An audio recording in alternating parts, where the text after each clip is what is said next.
Assalamualaikum warahmatullahi wabarakatuh. Perkenalkan, nama saya Rifki Bima Pradana, NIM A11 2022 14038. Di sini saya akan menjelaskan tentang proyek dan produk yang kami buat untuk mata kuliah Computer Vision, yaitu klasifikasi penyakit tanaman tebu pada daun tebu menggunakan algoritma Canary-Snake-Ball atau KNN. Di sini saya mulai menjelaskan tentang papernya terlebih dahulu. Yang pertama adalah latar belakang. Kenapa saya dan tim memilih mengangkat topik penyakit tanaman tebu menggunakan KNN, yaitu dikarenakan Indonesia merupakan salah satu negara tingkat konsumsi gula yang sangat tinggi, mencapai 6,6 juta ton pada tahun 2021. Namun produksi lokal belum mampu memenuhi permintaan tersebut, menjadikan Indonesia sebagai salah satu pengimpor gula terbesar di dunia. Kondisi ini menandakan adanya kebutuhan mendesak untuk meningkatkan produktivitas tanaman tebu, yang merupakan komoditas utama dalam sektor pertanian dan industri gula nasional. Salah satu hambatan utama dalam peningkatan produktivitas tebu ini adalah serangan penyakit pada daun yang bisa disebabkan oleh jamur, infeksi, virus, bakteri, dan lain-lain. Deteksi dini terhadap penyakit ini sangat sulit dilakukan secara visual, sehingga metode konvensional menjadi kurang efektif dan tidak efisien lagi, terutama dalam skala pertanian yang besar dan luas. Selanjutnya, yaitu tujuan utama dari paper ini. Penelitian ini bertujuan untuk mengembangkan sistem klasifikasi otomatis penyakit daun tebu dengan menggunakan algoritma Canary-Snake-Ball yang dipadukan dengan teknik ekstraksi fitur tekstur, yaitu GLCM atau Gray Level Co-occurrence Metric. Dengan memanfaatkan citra daun dan analisis tekstur, sistem ini diharapkan mampu mengidentifikasi jenis penyakit secara cepat dan akurat, terutama dalam kondisi di mana data yang tersedia terbatas dan perangkat keras yang digunakan bersifat sederhana. Fokus dari sistem ini adalah menciptakan metode klasifikasi yang ringan, efisien, dan mudah diimplementasikan di lapangan oleh siapa saja, khususnya oleh petani atau penyuluh pertanian.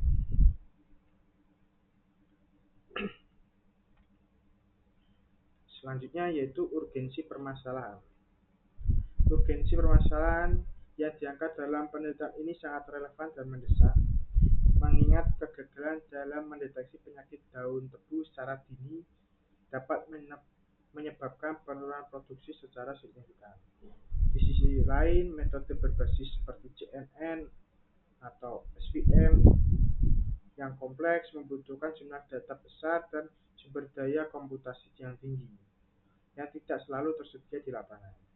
Oleh karena itu, diperlukan pendekatan alternatif yang lebih ringan namun tetap andal dalam klasifikasi penyakit tanaman. Maka dibutuhkan kebutuhan akan sistem diagnosis berbasis citra yang dapat dioperasikan secara cepat dan efisien di perangkat sederhana, namun bisa menjadi latar penting bagi penelitian ini, sekaligus mengisi kekosongan studi yang masih minim di bidang klasifikasi penyakit pada daun tebu.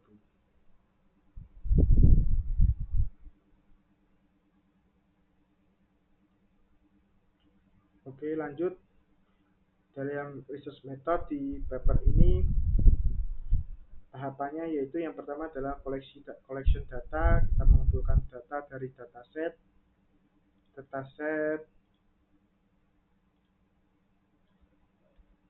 kami ambil dari Kaggle dengan username bernama Noval Sofian dengan 4 kelas, yaitu Healthy, Red, Rust, dan Yellow. Untuk pembagiannya di sini ada 80 trend dan 20 test.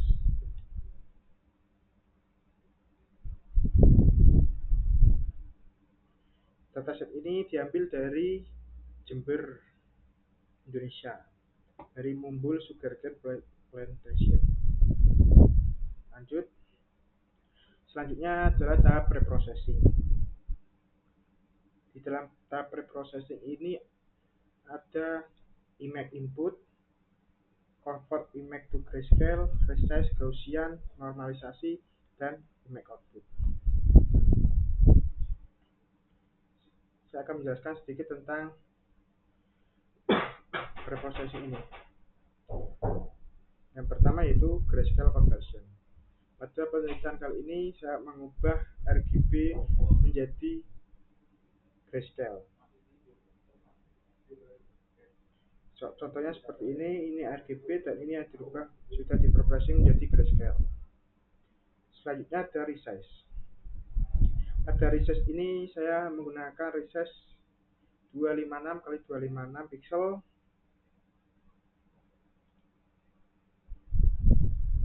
Yang sebelumnya seperti ini menjadi seperti ini. Lanjut ada Gaussian blur. Di sini saya menggunakan blurring dengan menggunakan Gaussian blur untuk mereduksi noise dan visual distraction yang akan berdampak pada fitur extraction nantinya. Ini adalah contoh gambar yang telah dilakukan Gaussian blur.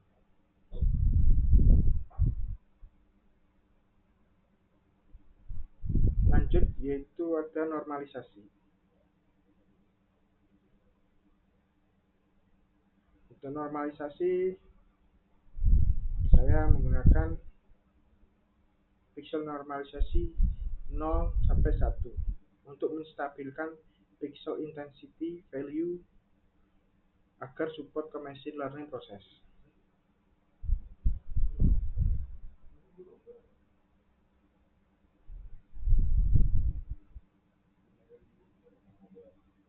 Oke.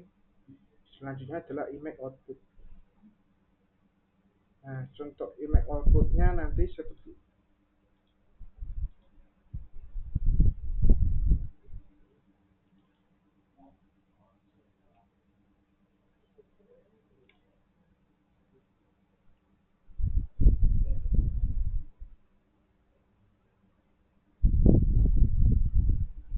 Oke, selanjutnya setelah preprocessing dilakukanlah fitur extraction.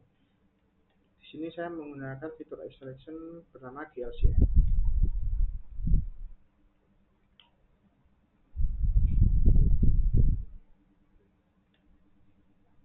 Di dalam GLCM ini sendiri untuk ekstraksi fitur saya ada 4 kelas, healthy, red, rust, dan yellow dengan 9 fitur.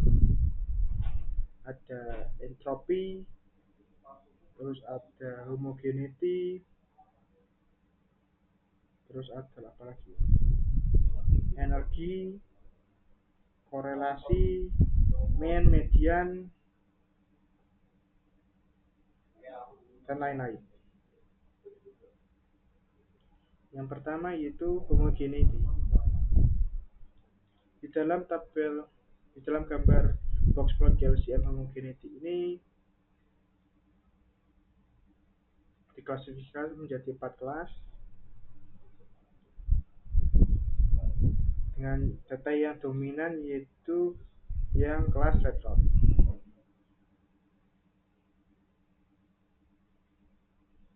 Berkisar antara 0,15 sampai 0,36 untuk value-nya sendiri. Untuk hasil tabel analisis homogeneity paling bagus yaitu adalah di red dot dengan nilai 0,33 sekian.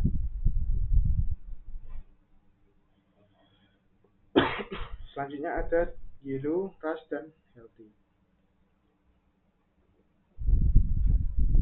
Selanjutnya yaitu box plot GLCM energi.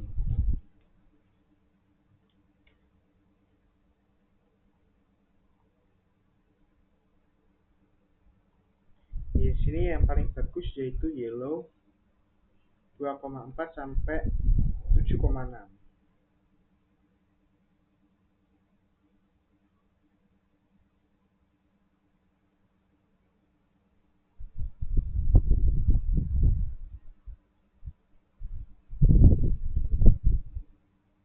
Iya, maksud saya yellow yang paling jelek.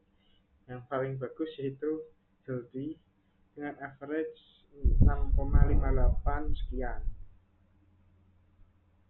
Dan paling jelek ada yellow 5,9. Lanjut adalah entropi. Entropi ini yang paling bagus yaitu yellow. Berkisar antara 7 dengan 7 average-nya, rata-rata 6,9 untuk healthy, red rot, dan ras.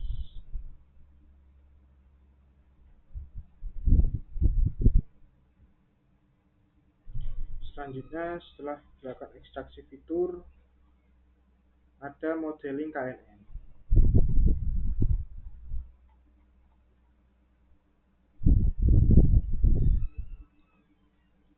Di sini setelah modeling kita melakukan tes untuk K yaitu dari 1 sampai 9 dengan pembagian 80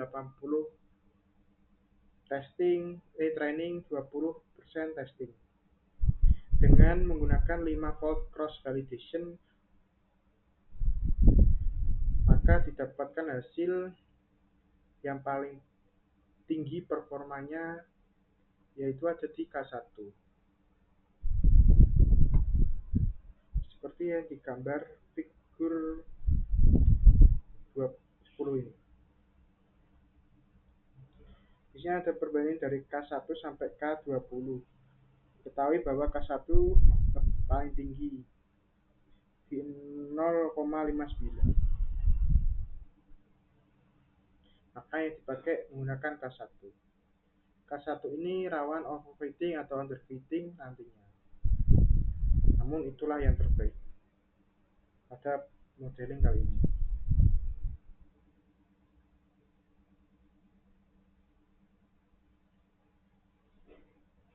Lanjut ke confusion metric. Di sini didapatkan hasil confusion metric bahwa yang pertama healthy. Healthy yang benar diprediksi sebagai healthy sebesar 561. Red rot yang benar diprediksi sebagai red rot 550 dan ras yang benar diprediksi ras sebesar 532 dan yellow yang benar diprediksi yellow sama dengan 520 batang.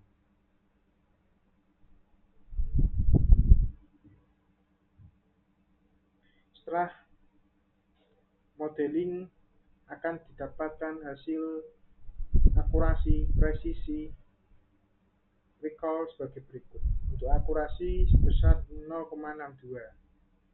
Untuk presisi healthy 0,62 sekitar 0,63, 0,59 dan 0,66. Untuk recall yaitu berkisar antara 0,6 sampai 0,8.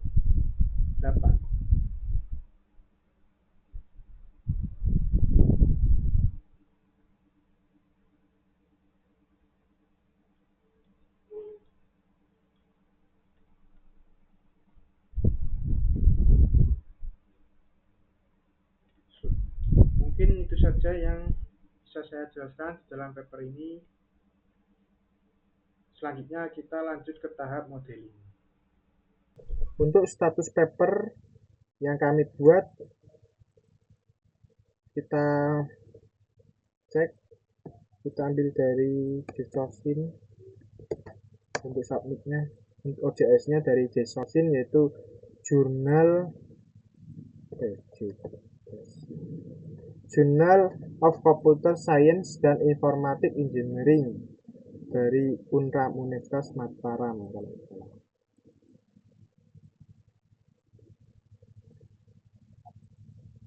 Oke, di sini untuk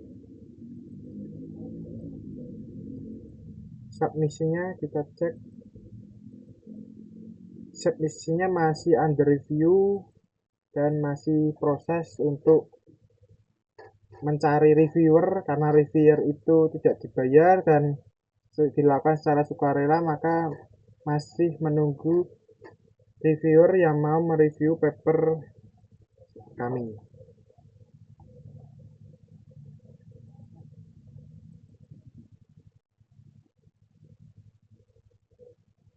Belum direview, masih under review. Saya submit yaitu tanggal 27 Mei. Sudah 1 bulan tapi belum ada balasan.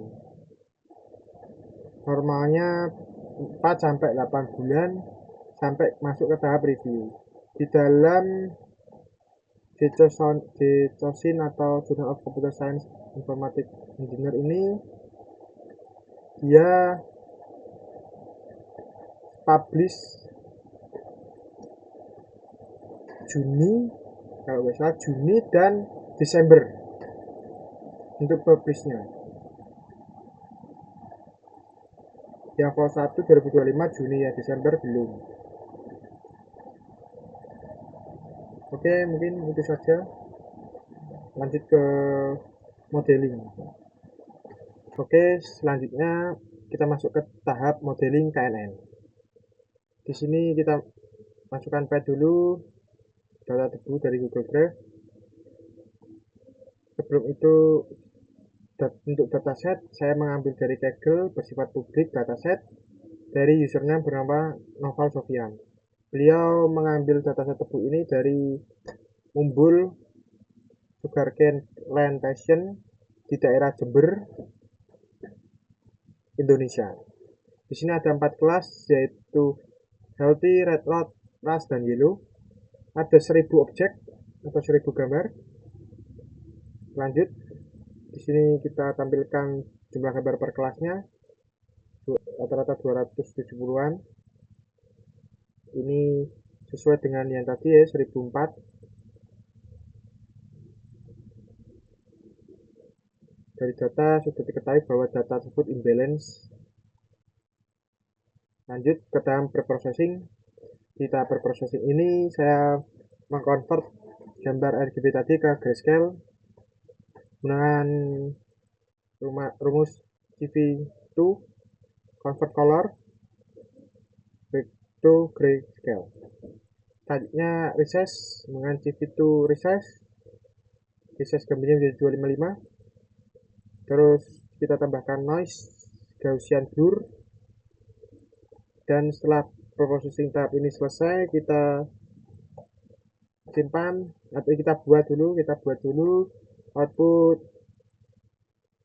untuk menampung hasil preprocessing ini, yaitu preprocessing tebu,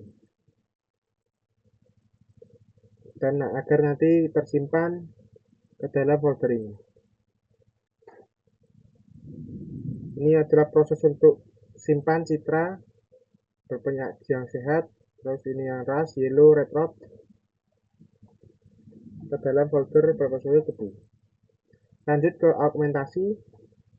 Di augmentasi ini kita lakukan itu pertama, augmentasi ini diambil dari image atau gambar asli.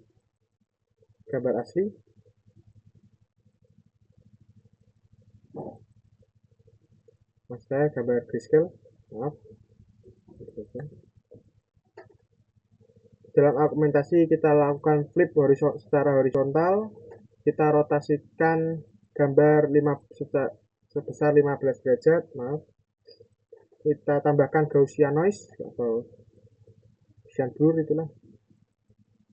Terus kita input hasil preprocessing tadi, foldernya, dan kita simpan hasil augmentasi ini ke dalam folder augmentasi tebu.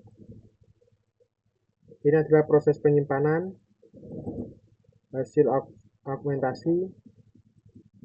Kita tentukan label berdasarkan nama file. Ada Healthy, Red Rot, Yellow, dan Rust. Kita simpan semua gambar hasil augmentasi. Augmentasi sudah berhasil disimpan. Ini untuk simpan hasil. Lanjut, kita buat struktur baru, yaitu augmented tebu struktur berisikan train directory dan testing directory berlabel healthy, red, rust, dan yellow. Kita ambil semua gambar berdasarkan label, terus kita split menjadi 80% data training, 20% data testing.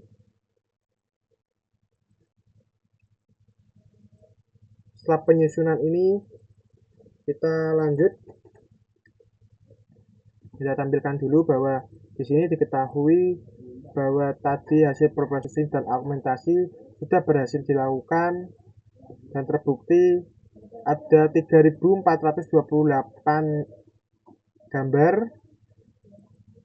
untuk data training, yaitu 80%, sebesar 80%. Dari yang sebelumnya hanya 1.004 menjadi 3.000 sekian. Ini 3 kali lipatnya data asli, data preprocessing, data augmentasi. Dan 860 gambar ini adalah gambar dari untuk data testing belonging to 4 class, yaitu red, healthy, rust, dan yellow. Lanjut ke ekstraksi fitur. Di sini saya menggunakan angle 0 pada ekstraksi fitur GLCM. Dari citra grayscale ini angle-nya 0. Kenapa 0? Karena saya sudah melakukan beberapa percobaan dari beberapa angle dan didapat bahwa hasil yang terbaik yaitu menggunakan hasil angle 0. Dengan 9 fitur yaitu kontras, visibility, homogeneity, energi, korelasi, ASM, median, min, dan entropi.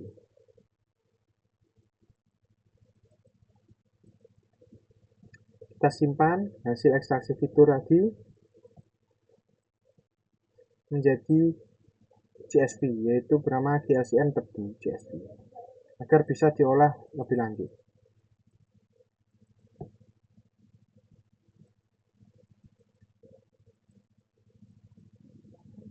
Oke, lanjut. Di sini adalah tahap modeling. Di sini yang pertama kita pisahkan fitur dan label. Fiturnya 9, terus labelnya 4 tadi. Setelah itu kita split data latih dan data uji, training testing sebesar 0,2 yaitu 80 dan 20% untuk testing dengan random setnya 42. Lanjut untuk pipeline, untuk scaling saya menggunakan standard scaler, dan untuk KNN saya menggunakan Connect Burst Classifier untuk pipeline tuningnya. Lanjut kita buat parameter grid untuk grid search untuk men-tuning hasil KNN ini.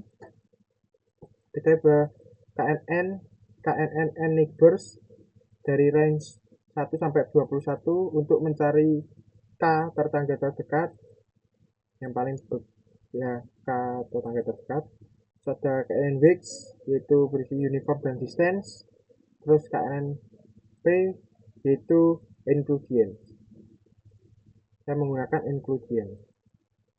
inclusion distance. Di sini yaitu proses tuning menggunakan grid search dengan 5 volt cross validation. Setelah itu didapat hasil bahwa KNN neighbor-nya 14, KNN P2 yaitu inclusion, dan KNN Wix-nya distance dengan akurasi 0,62 atau 62%.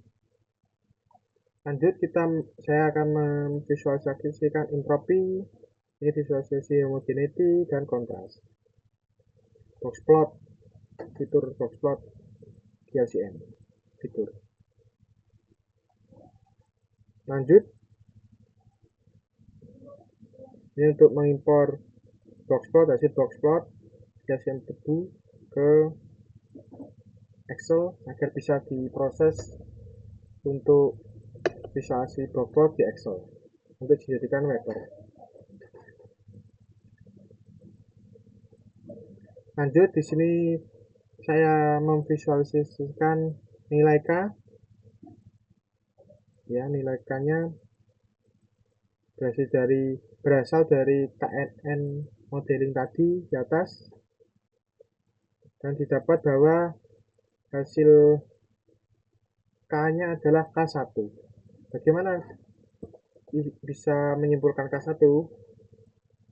Di sini bahwa ada titik-titik dari tiap K, ada 20 K.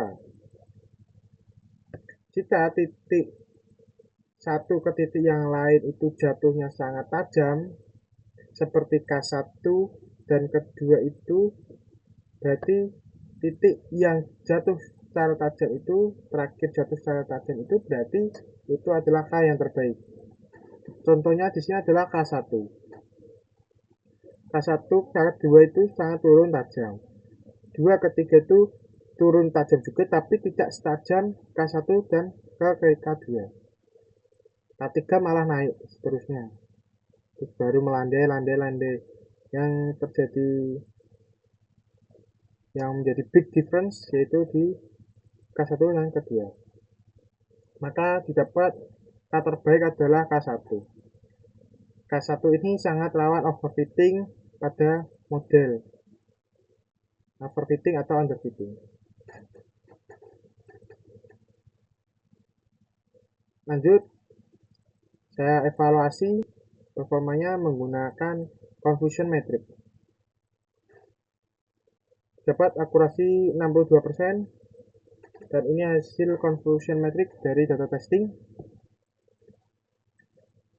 Itu aktual class healthy yang benar diprediksi healthy adalah sebesar 140 gambar. Red rot yang benar diprediksi sebagai red rot adalah 139. Aktual class yang benar diprediksi sebagai ras adalah 124. Dan aktual class yellow yang benar diprediksi sebagai yellow adalah 133. Ini adalah code buat menyimpan hasil GLCM tadi agar bisa diolah di Excel.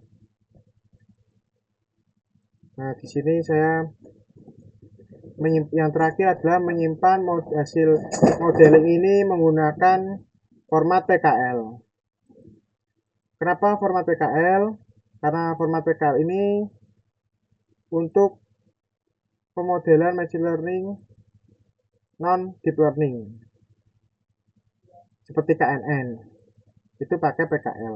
Jika deep learning seperti CNN itu dia memakai H5. PKL ini akan digunakan untuk pengaplikasian nantinya. Oke, setelah dari modeling tadi menggunakan Google Colab, kita masuk pengaplikasian KNN Sugarcane Classifier. Di sini saya menggunakan VS Code sebagai text editor, terus saya menggunakan Streamlit sebagai front end atau UI untuk mengaplikasikan website kode Python ini ke dalam bentuk website. Di sini saya juga menggunakan Docker jika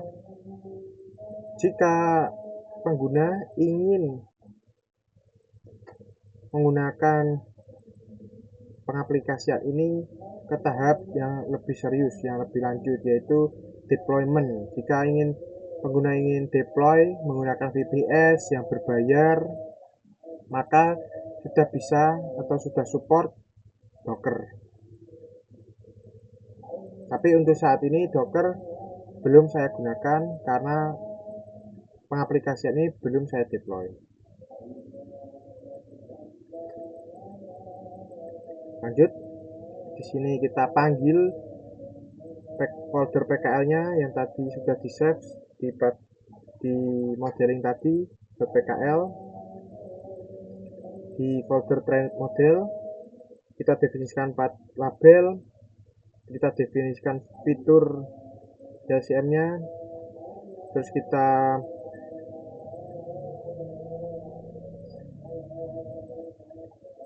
ini adalah Streamlit untuk UI-nya.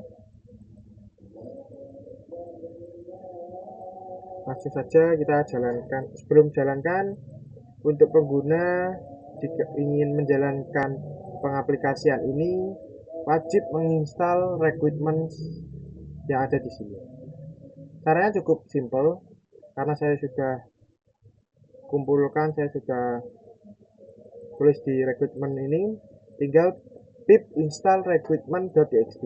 Jadi pengguna tidak perlu menginstal NumPy, Streamlit, TensorFlow, Joplib, Skitlearn itu satu-satu sesuai versinya dan lain-lain, tidak perlu. Langsung saja install requirement.txt ini, otomatis akan terinstall semuanya. Oke, lanjut kita masuk ke app dulu.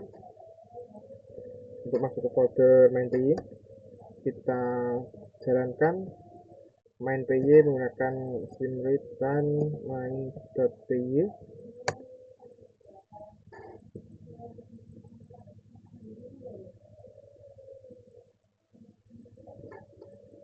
Yap, ini masih berjalan di lokal, belum saya deploy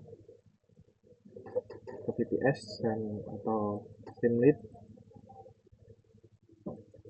Lanjut, UI-nya seperti ini sesuai yang saya inputkan. Untuk tampilannya sangat simple. Di sini kita bisa menambahkan file JPG, PNG, JPEG dan lain-lain. Di sini saya akan mencoba mendemokan untuk aplikasi ini yang gagal diprediksi dan yang benar diprediksi. Kita coba yang gagal.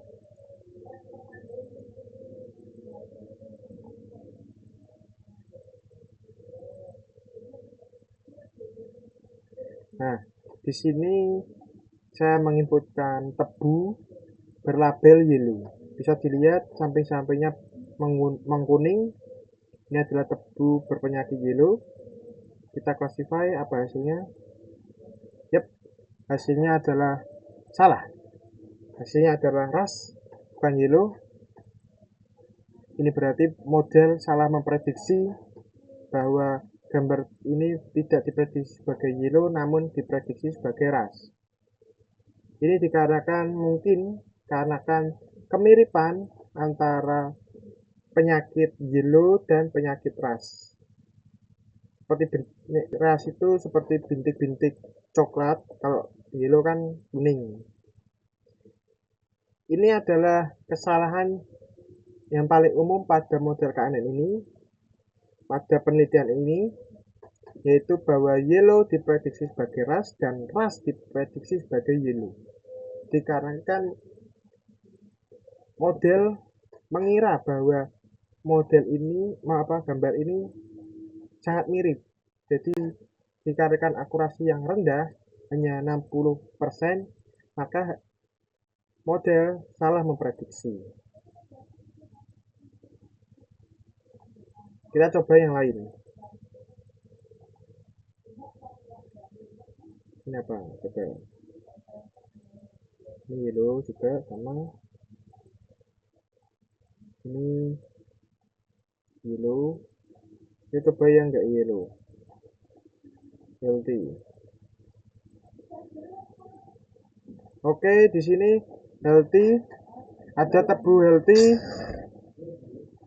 Bahwa ini apakah benar healthy atau tidak, kita buktikan. Red rot. Yep, salah. Sebagai perbandingan, saya akan melihat file gambar yang red rot seperti apa.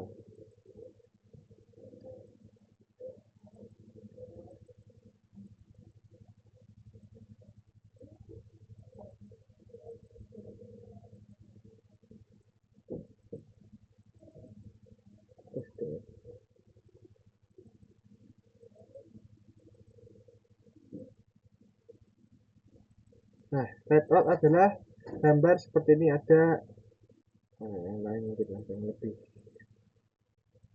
Nah, seperti ini. hanya bintik kecil di tengah daun tebu. Ini seperti healthy jika orang lihat jauh mungkin. Nah, itu seperti model membaca gambar ini. Jadi model membaca bahwa kebanyakan frame ini adalah frame healthy. Maka dia akan mengklasifikasi, frame ini salah, red rod nanti benar, salah diprediksi sebagai healthy. Healthy diprediksi sebagai red rod. Bahwa frame itu dia mendeteksi healthy itu red rod adalah healthy.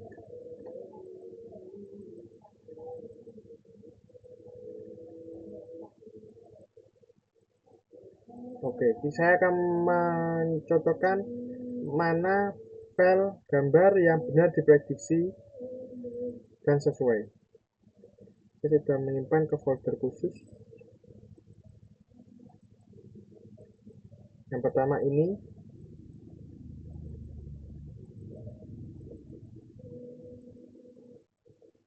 Ini adalah file gambar ras. Ada bintik-bintik di bagian samping putih-putih ini, di tengah, tapi di samping apa itu namanya, putih-putih daun lah, ini adalah ras, bintik-bintik coklat. Apakah benar dia ras? Yep, dia benar diprediksi sebagai ras. Ada beberapa gambar yang berhasil diprediksi dan banyak gambar yang salah diprediksi. Ini dikarenakan hasil akurasi yang jelek pada proses modeling KNN. Sebagai contoh lain, ini mungkin. Ini adalah file gambar red rod, tebu red rod, kita coba. Nah, benar diprediksi sebagai red rod. Ada lagi mungkin. Ini adalah file red rod juga dan benar diprediksi sebagai red rod. Pada kasus ini model agak membingungkan pada pengklasifikasiannya dikarenakan akurasi yang jelek tadi. Mungkin bisa bagus jika dilakukan fine tuning yang lain, tidak memakai grid search. Mungkin bagus jika divariasi lagi pada tahap preprocessing, ekstraksi fitur, dan lain-lain. Namun di sini saya hanya mencoba bahwa modeling menggunakan KNN, ekstraksi GLCM, grayscale, dan lain-lain seperti yang saya jelaskan sebelumnya, tanpa banyak variasi data, banyak fitur, maksudnya banyak coba-coba lah, ini banyak yang lain, itu didapat hasil yang jelek. Ini hasil 60% sesuai dengan paper. Di paper juga hasilnya 60%, rata-rata 60%, 60%, 60% ya. Akurasi 62%. Ini juga didasari karena model itu overfitting dikarenakan K-nya 1. K1 itu sangat rentan model yang overfitting atau underfitting. Lebih baik jika bisa menggunakan K3, K5, atau K7 dan lain-lain. Jangan K1.